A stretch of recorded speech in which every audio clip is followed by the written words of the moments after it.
fursadaha iyo waliba faa'iidooyinka jacayl halkan ayuu inoogu soo bandhigay marka illigama baran in aroos ay maado saaxiibo badan waa caawa igala yaabeen waxa soo wadaa oo kaliya dardaarankii oo uu la soo dardaarmay isaga uu yahay hadii dhambaaladan ama waa erayadan ay dhankay ka yimaadaan waa isaga dhankiisa waxaan leeyahay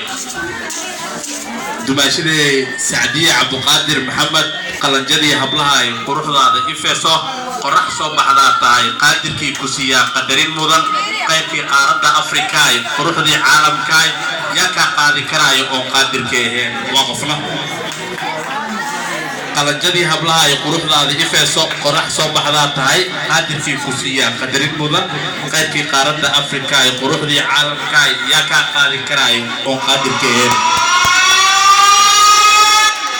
qolkaaga macaan fahmo baa laga qaadaa fitamiinkii haweenkaaga laafiyaha socodkiiyo joogaaga wacad jamaalkaaga quruxda leh dibnahaaga dheemanka arag iyo arkaa saqraan buu noqon sayis cadfitaax muumin ilkaas